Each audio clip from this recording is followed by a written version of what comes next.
বাথরুমের মধ্যে একজন বিড়ির ভাষা, বাথরুমের ভিতরে একজন বিড়ির ভাষা লোকেরা হুজুররা থুয়েছে নিরিবিলি বিড়ি একটা ধরাইয়া সুখ টান দিতে থাকবেন, পায়খানার দুমো আর বিড়ির দুমো একসাথে চষবেন, এতে ক্যান্সার রোগের চিকিৎসা হয়ে যাবে। আস্তাগফিরুল্লাহ। লজ্জার ব্যাপার, ঘৃণার ব্যাপার। এই যারা পেশাব করতে বলছে আর পায়খানা বলছে বিড়ি খায়, কুত্তও তাকে দেখে ধিক্কার দেয়। কুত্তকে তুই কিসির মানুষ? আমি কুকুর হয়ে তাই কোনোদিন আগার সময় খাই রে, খাওয়ার সময় আগি নিয়ে, আর তুই মানুষ হইয়া খাইতে বলছে পায়খানা করিস, পায়খানা বলছে খাস, তুই কি? আল্লাহ কয় ও কি? আমি কয়ে দেই বালহুম আদাল্লু, ওগুলো চতুষ্পর্যন্ত কুত্তর সে খারাপ।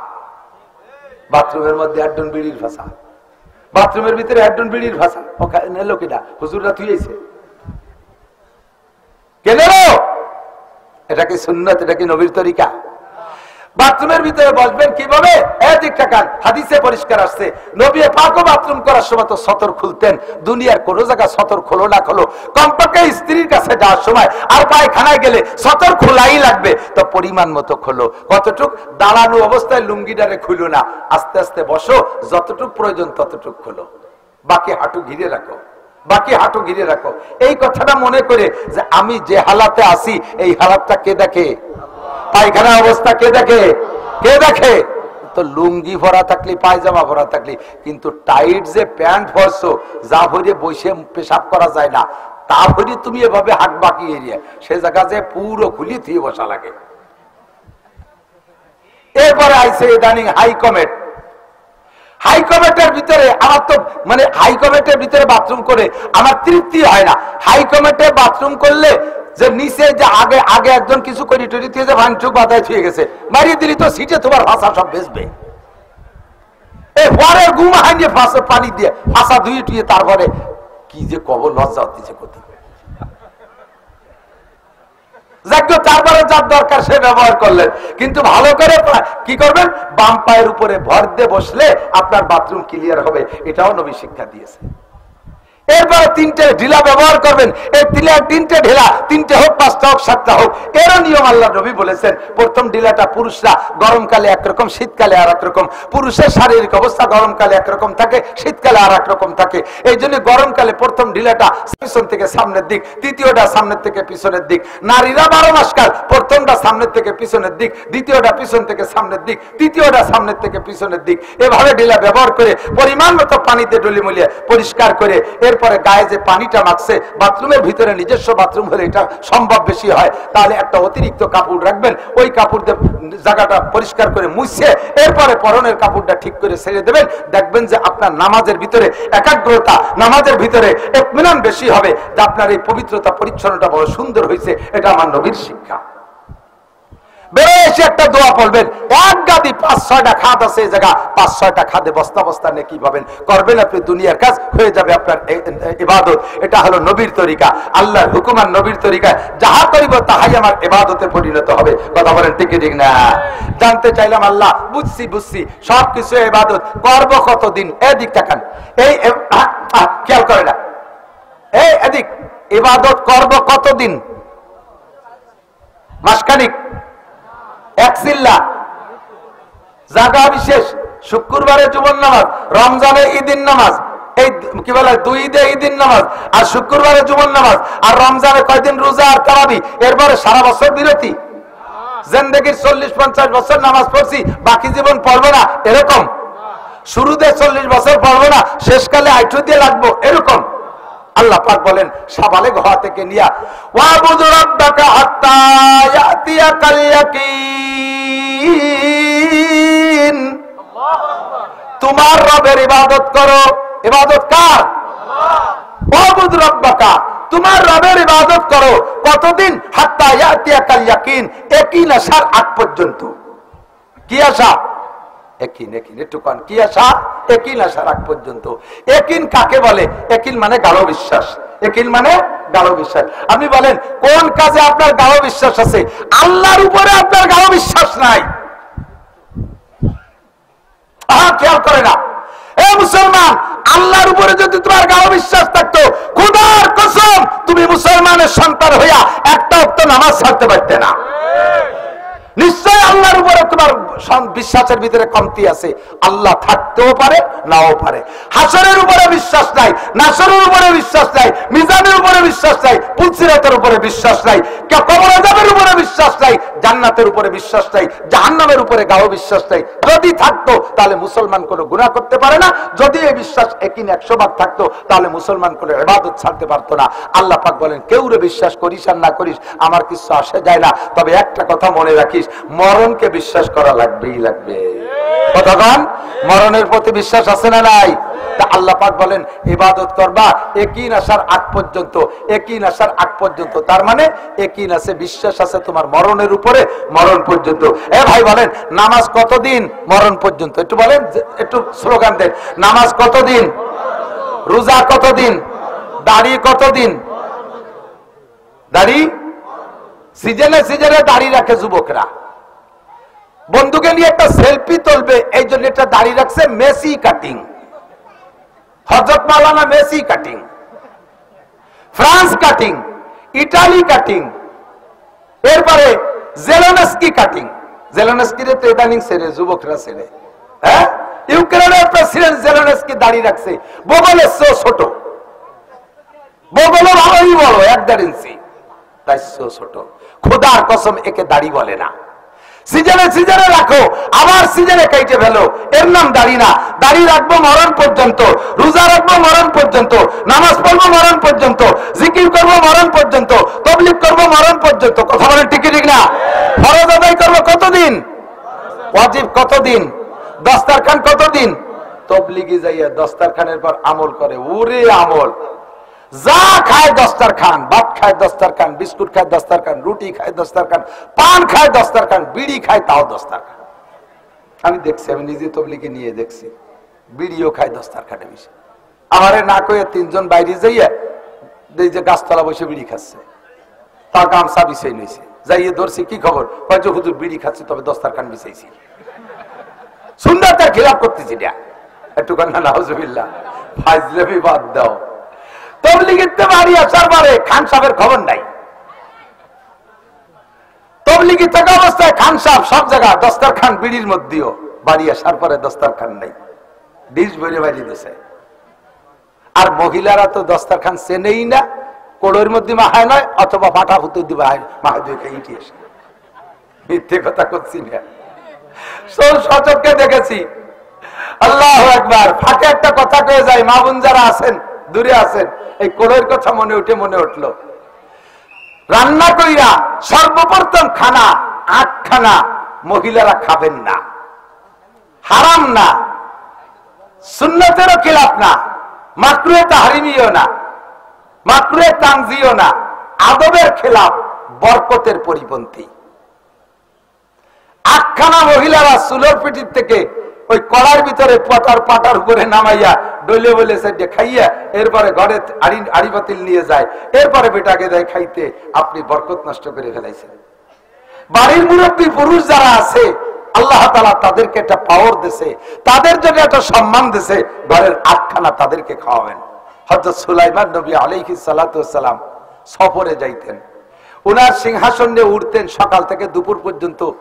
1 মাস ঘোড়ায় চললে যে পথ যাওয়া যায়, ওনার সিংহাসনটা সকাল থেকে দুপুর পর্যন্ত অত পথ উঠত। বিমান, সর্বপ্রথম বিমানের মালিক হযরত সুলাইমান আলাইহিস সালাম। আবার ওই জায়গাতে অফিস করে বিকেলে আবার একটু ফিরে আসতে পারতেন। বিভিন্ন প্রোগ্রামে যাইতেন, তবে যেখানেই যা যাইতেন সুলাইমান আলাইহিস সালামের স্বভাব ছিল, উনার বাসা, উনার কি বলা হয় প্রাসাদে প্রতিদিন এত মেহমানদারি হতো যে পাখির গোস্ত, পাখি জবাই দিত শুধু, এই পাখির এত গোস্ত খাওয়াইতো মানুষে যে পাখির পর পাখনা হইতো সমকালীন 80 জন যুবকের 80 বোঝা গোস্ত। কত হতো সেটা পরে। এই খানার থেকে উনি 1 লুকমাও খাইতেন না। সুলাইমান নবী আলাইহিস সালাম বাসায় এসে প্রত্যেক রাত্রে বাসার খানাটা, রাতের খানাটা বাসায় খাইতেন। আর বাসায় এসে খাইতেন, যে স্ত্রীর ঘরে খাইতেন সেই স্ত্রীর অভ্যাস ছিল, উনি যত রাত হোক, যত দেরি হোক, কখনো স্বামীকে না খাওয়াইয়া স্ত্রী খাইতেন না। আল্লাহ। একবার আসছে, পরিশ্রম খুব বেশি হয়ে গেছে, স্বাভাবিকভাবে প্রতি রাত্রে উনি 2টা রুটি খান। যে স্ত্রীর ঘরে খান ওই স্ত্রীর 4টে রুটি তৈরি করেন, 2টে রুটির স্ত্রী খাবে, 2টে সুলাইমান আলাইহিস সালাম খাবে। আজকে পরিশ্রম বেশি হয়ে গেছে, আজকে 2টে রুটি দেশে সুলাইমান আলাইহিস সালাম 2 রুটি খাইয়া আর দই না, প্লেট চাটতিছে, আঙ্গুল চাটতিছে, কথাও কয় না। তো স্ত্রী বলতেছে কি ক্ষুধা রয়ে গেছে, রুটি আরো লাগবে, তাও হা না কয় না। তাহলে চুপ করে থাকলে সমর্থনের লক্ষণ না? স্ত্রী বলছে যে হ্যাঁ আর একটা রুটি লাগবে। বাসার ঘরের মধ্যে ভিতরে ঢুকে যে উনি আর একটা রুটি আইনা সুলাইমান আলাইহিস সালামের প্লেটে দিয়েছে। সাথে খালি খালি মহিলারা না, পুরুষরাও শিক্ষা নিয়েন। সুলাইমান আলাইহিস সালামের সামনে আর একটা রুটি আইনে দিলে সুলাইমান আলাইহিস সালাম ওই রুটিটা না খাইয়া জিব্বেরে টানিয়ে ধরিয়ে নিজে হাত দিয়ে জিব্বেরে পিটেছে, তোরে জম্মের খান খাওয়াই দেবো, তুই এই 3 নম্বর রুটি খান খাবি, এটা তো আর একজনের হক, তুই 3 খান খেয়ে পেট ভরে শুয়ে থাকবি। আর ওই মহিলার তো 2 রুটি না হলে রাতের ক্ষুধা মেটবে না, সে 1 রুটি খেয়ে তার ঘুম হবে না, আজ জিব্বে তোরে জম্মের খান খাওয়াই ছাড়ি দেই। 2টা শিক্ষা। 1 নম্বরে স্বামীর যদি এরকম অতিরিক্ত প্রয়োজন থাকে, স্ত্রী আগে জম্মের খাইয়ে দেয়, আড়ি খালি তুই দিছে প্লেটে যে কটা তুইছে স্বামীর জন্য, তাতে তার পেট ভরে নাই, লোকটা কষ্ট পাবে, এই জন্য আগে স্বামীরে খাওয়াইয়া পরে আপনি খাবেন। এবার স্বামী যারা খাবেন তারাও বড় মুরগি রান্না করছে, মাটিয়ে কো কোল যে কো, আমি গিলে কসকসায় খাই, রান কো, মুরগিতে মাথা হয় না, বাইসে বাইসে সব তুমি গেলছো। ও বিটি তো কোনোদিনও কোনো জায়গায় দাওয়াত খাতি যায় না, মহিলা মানুষ, তারা কেউ দাওয়াত করে না, বাড়ি যেদিন ভালো খানা হয় সেদিন তারা একটু খায়, আর তুমি শগুনির মতো সব খুঁটিয়ে খুঁটিয়ে খাই ফেলেছো, ও বিটি কবে ভালো খাবে? জন্মের সত্যি কথা কইছি না? এরকম সুসু একদল আছে না নাই? বাইরেও খায়, বাড়ির তো চাই ছেলি ফেলে দেয় খাইয়ে। আমি হুজুর মানুষ, বাইরে তো আমার খাওয়ার শেষ নেই, বাড়ি গেলে আমি কিছু খাতেই পারি না। আল্লাহ রহমতে বাড়ি তো বাজার ঘাট আমি কম করি না, খুব বাজার করি, খাইয়েই শেষ করে বেলায় দিছি। যা কিছু বাড়ি হয় আমি ওতে লামসাম সামান্য খাই, কারণ আমি যতই জোরাজুরি করি বাড়ির মহিলারা আমার সামনে তো তারা বড়টা নেবে না, কাজে আমি যখন দেয় আমি অল্প অল্প খেয়ে দিয়ে চলে আসি, থাকলে তো তারাই খাবে, মাছের মাথাটা তারা খাবে, বড় মাছের মাথাটা তারা খাবে। আমার কাছে কি বলা ইলিশ মাছের পেটির মাছ ভালো লাগে, বাকি বিটিকে ভালো লাগে না। তুমি ক্যান্সার বলে তুমি চাইছে চুলে খাই বেলাই দেবা, এটা নবীর আদর্শ না। এ জায়গায় ইবাদত। স্ত্রী হক, স্ত্রীকে খাও, তুমি যেমন বিছানায় ঘুমাও স্ত্রীকে তেমন একটা বিছানা কিনে দাও। তুমি দাঁতের বিছানায় ঘুমাবা গালি চায়, আর স্ত্রীকে তুই বুড়ন খেতা বিশেষো। তুমি বিদেশি কম্বল গায়ে দাও, স্ত্রীরে দেশো এমন একটা ল্যাব যার ভিতরে আষাঢ়ে ম্যাগের মতো, জায়গায় তুলু আছে জায়গায় নেই, ফাঁকা ফাঁকা হয়ে গেছে। এটা ঠিক না। যাহা কিছু করিব সব ইবাদত বাড়াইতে হবে, কথাটা ঠিক না? মা বোনরা খানা খাইবেন, আপনারা খানা খাবেন, বাড়ির পুরুষদেরকে আগে খাওয়াইয়া, পুরুষরা খানা খাবেন, পরবর্তী যারা আছে তাদের দিক বিবেচনা কইরা, একার যে আপনার ইসার হবে। ওয়ায়ুসিরুনা আলা আনফুসিহিম ওয়ালাউ কানা বিহিম খাসাসা, নিজের পেটে ক্ষুধা থাকতে আরেকজনকে প্রাধান্য দিয়ে তারে খাওয়াইয়া দেয়। আল্লাহ পাক তাদের বড় প্রশংসা করে, এদের জন্য রেখেছে আল্লাহ পাক দুনিয়া আখিরাতে বিশাল নিয়ামত। মাতা কুমুর রাসূল ফাকুজুহু ওয়া নাহাকুম আনহু ফান্তাহু। যত ইবাদত আছে সব ইবাদত করতে, আরে আমার হায়াতের সীমা রেখা আছে, জানি না কবে, তবে আমার ইবাদতের সীমা হলো মরণ পর্যন্ত, ঠিক না? আল্লাহ ইবাদত করলে কি দিবা তুমি কও? আল্লাহ পাক রব্বুল আলামিন বলেন সব ইবাদতের প্রতিদান আখিরাতে দেব, আবার সব ইবাদতের প্রতিদান দুনিয়ায় আছে। আল্লাহ কয় ফালইয়াবুদু রাব্ব হাযাল বাইত আল্লাযী আত'আমাহুম মিন জু' ওয়া আমানাহুম মিন খাউফ। এই ঘরের রবের ইবাদত। মসজিদ কইটা নাকি? এই তো আজ ঠিকই তো দাম ঠুটা কইছি। এই ঘরের রব কে? এই মসজিদ কার ঘর? আল্লাহ কয় ফালইয়াবুদু রাব্ব হাযাল বাইত। এই ঘরের রবের ইবাদত কর, কাবার মালিকের ইবাদত কর, মসজিদের মালিকের ইবাদত কর। আল্লাযী আত'আমাহুম মিন জু', যে আল্লাহ তোমার সব ক্ষুধা দূর করে দেবে, অভাব দূর করে দেবে। ওয়া আমানাহুম মিন খাউফ, নিরাপদ জীবন যাপনের ব্যবস্থা করে দেবে। আরামে দরজা খুলে ঘরের মধ্যে 10 লাখ টাকা রাইখা দরজা খুলে ঘুমাবি, রাতের বেলা কেউ এসে তোরে শালা করে ডাক দেবে না। বস্তা ভরে টাকা নিয়ে মোটরসাইকেল নিয়ে চলে যাবি, 20 কিলোমিটার ফাঁকা রাস্তা দিয়ে হাঁটবি, রাস্তায় কেউ তোরে ডাক দেবে না। যাইতে থাকবি নিরাপদ দেশের ব্যবস্থা করবে, নিরাপদ জীবন যাপনের ব্যবস্থা করবে, পর্যাপ্ত রিজিকের ব্যবস্থা করবে। আরে এখন পেঁয়াজ লাগানোর সময় এখনো পানি শুকাইল না, চারা দেবেন কবে, লাগাবেন কবে, চাষ করবেন কবে, এ ফলবে আবার কবে যাইয়া? এই যে হযবরল সৃষ্টি হয়েছে, এর একই মাত্র কারণ হলো আল্লাহর ইবাদত সঠিকভাবে করেন না। পেঁয়াজ যখন ফলে তখন আপনার গরমের কাছে আপনার কাছে যাওয়া যায় না। মাদ্রাসাতে হুজুররা আসলে যত কটা কাটা পেঁয়াজের পচা পেঁয়াজ তাই তাদেরকে দেন। পেঁয়াজের যাকাত সঠিকভাবে আদায় করেন না, পাটের যাকাত সঠিকভাবে আদায় করেন না, টাকার যাকাত সঠিকভাবে আদায় করেন না। এই জন্য বড় লোকদেরকে আল্লাহ পাক ধরিয়া গুগু মুড়া দিয়ে পিঠ মুড়া দিয়ে নিয়ে এই অসময় হাসপা কি বলা হয় জেলখানার ভিতরে এতেকাফে বসাইছে।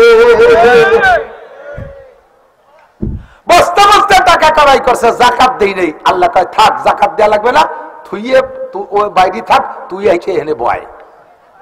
বাংলাদেশের এমন এমন নেতারা ধরা খাইছে, এক নেতার খবর আমি শুনছি, সেই নেতার নিজের মুখেই পুলিশের সাথে যখন কথোপকথন হয় তখন পুলিশে বলতেছে, তোমরা আর সবাই যে দর্শক আমারে ছাড়ি দাও, বুড়ো মানুষ, আমার ৮০,০০০ কর্মচারী, তাদের বেতন টাকা পয়সা দিতে হবে। পুলিশ কয় ওই চিন্তা আপনার না, ও জাগে বেতন তারা নিয়ে নিবেন, আপনি বসেন এতেকাফ করেন, পাল্লির সাথে রোজাও থাকেন। এই ভদ্রলোকের ইন্ডাস্ট্রিজ, কলকারখানা, ব্যবসা বাণিজ্য কেন্দ্র থেকে ৮০,০০০ কর্মচারীতে বেতন খাচ্ছে, ৪ লাখ ৫ লাখ পর্যন্ত বেতন আছে কের কের, নিচে থেকে উপর পর্যন্ত। অথচ তার সম্পদ এভাবে ১২ জনে খেয়ে যাচ্ছে, উনি এখন জেলখানায় একটা ট্যাবলেট কিনে খাওয়ার পয়সা পাচ্ছে না। খাওয়াই কে? কতক্ষণ কে? পড়াই কে? আরে এতে একদল রে দিয়ে আপাতত বলতেছি, এরকম সব দলই গুল্লি ফিল্লিতে ও জায়গায় ঘুরি টুরি আইছে, ও শ্বশুর বাড়ি সবাই বেড়াইছে, এ দল ও দল সে দল আরো দল, ঠিক কিনা? সময় মতো অর্থের সাথে সদ্ব্যবহার করবা না, জীবনের সাথে সদ্ব্যবহার করবা না, নামাজও পড়বা না। এখন যেগুলো ধরা খাইছে সবগুলো জেলখানায় বসে নামাজ পড়ে আল্লাহর কাছে কাঁদতেছে, এই নামাজটা আগে পড়লি ধরা খাওয়া লাগতো না, এই যে যাকাতটা আগেতে দিলি এই বিপদে এখন বস্তা বস্তা টাকা কেউরে দেয়া লাগতো না, কোনো জায়গা ঘুষ দেয়া লাগতো না। সম্পদের সাথে সদ্ব্যবহার করো, জীবনের সাথে সদ্ব্যবহার করো, অর্থের সাথে সদ্ব্যবহার করো, সময়ের সাথে সদ্ব্যবহার করো। আমার জিন্দেগিটা সম্পূর্ণ কাটাইব কার হুকুম? কার তরিকা? নবীর তরিকা। বলেন কার তরিকা? নবীর তরিকা। হুকুম কার? তরিকা কার? এই দুইটা মিললে তাহলে ইবাদত। এদিক তাকান, পোশাক পরা কার হুকুম? কথা কয় না। এটা তরিকা হবে কার? নবী পাক কখনো টাকনু টাকনু সুইয়া প্যান্ট পাজামা লুঙ্গি জুব্ব পরেন নাই। তুমি যদি পোশাক পরছো, টাকনু সুইয়া প্যান্ট পাজামা লুঙ্গি জুব্বা ঝুলাইতেছো, পোশাক পরা হবে, নবী আল্লাহর হুকুম হবে, নবীর তরিকায় মেলে নাই, ওইটা ইবাদত হবে না। পুরুষের টাকনুর উপরে থাকবে কাপড়, মহিলাদের টাকনুর নিচেই থাকবে। পোশাক পরছে আধা হাঁটু করে, মহিলারা পায়জামা বানাইছে ডিভাইডেড পায়জামা, আধা হাঁটু করে পোশাক পরা হবে, নবীর তরিকা হলো না। আল্লাহর হুকুম হয়েছে কিন্তু নবীর তরিকায় মেলে নাই, কাজেই তোমার এটা ইবাদত হবে না। যে কাজ করব সব কাজগুলো আল্লাহর হুকুম আর নবীর তরিকায়। রাজি আছি তো ইনশাআল্লাহ? আল্লাহ পাক আমাদের সবাইকে তৌফিক দান করে। আমি শুধু গাছের গোড়া ধরাই দিছি, এমন করে আপনি বাইতে থাকবেন, উঠতে তালে থাকবেন, শেষ পর্যন্ত যাবেন ইনশাআল্লাহ। আমার সাথে একটা তারিখ মুখস্থ করেন। আর এর আগে একটা এদিক টাকান, জিহাদের ডাক আসছে, ফিলিস্তিন যেতে হবে। এই তুমি কি ফিলিস্তিন যাচ্ছ নাকি? বল তালবি আলিম, আগে ওঠো, শেষ পর্যন্ত শুনবি। জিহাদের খাতে নাম লেখাতে হবে। ফিলিস্তিন, লিবানন, গাজায় যুদ্ধ করতে যাইতে হবে। রেডি? কারা কারা? মন থেকে? টাকা লাগলেও খরচ করে যাবেন? এবার কমে গেছে, তাও জন্য আপনার টাইতে নিলি যাবো, তাই নাকি? টাকা লাগলে যাবেন? টাকা খরচ করতে রেডি? সত্যি রেডি? ভিসা যদি করে দেওয়া হয় যাবেন তো? ঠিক আছে, আল্লাহু আকবার। ও জায়গা গেলি তো যদি মরিয়ে যান তারও রাজি, শহীদি জান্নাত। কারণ আলহামদুলিল্লাহ শহীদি জান্নাত। মরতে রাজি কে কে? ইসলামের জন্য জিহাদ করে মরতে রাজি কে কে? আপনার জীবনের দাম কত? লক্ষ লক্ষ কোটি কোটি টাকা, ঠিক কি ঠিক না? আপনি জিহাদের জন্য জীবন দিতে প্রস্তুত? নারে তাকবীর! বিশ্বের মুসলিম বল না, একই তো আছি, একই কি হবে? এক হয়ে কিছু করতে হবে না, যা করতে হবে তাই করতে হবে। জিহাদ করো। বিশ্বের মুসলিম এক হও, জিহাদ করো, এক হও, জিহাদ করো। জুবাইডেনের চেলারা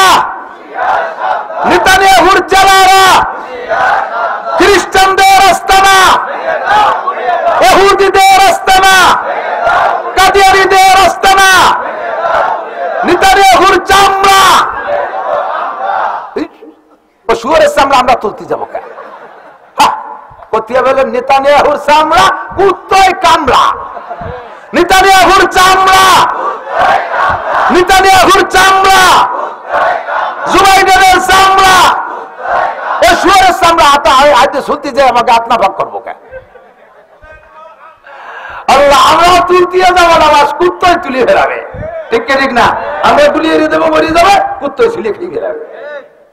আল্লাহ মুসলমানদেরকে এক ও নেক করে দিক, সবাই বলেন আমিন। জিহাদের ময়দানের জন্য কবুল করেন। আরে ভাই যাইতে পারতেছেন না, 100% শিওর যাইতে পারতেছেন না, এই যে চেতনাটা ব্যক্ত করলেন, এর বদৌলতে আল্লাহ তাআলা কিয়ামতে বদরি মুজাহিদিনদের সাথে জান্নাতে করে দেবেন। রাজি আছেন না ইনশাআল্লাহ? একটু ভিতরে থাকতে হবে। বাকি আপনার জীবনের দাম বেশি না 500 টাকার দাম বেশি? কথা কয় না? জীবনের দাম বেশি না 500 টাকার দাম বেশি? এই জীবনের দাম বেশি না 100 টাকার দাম বেশি?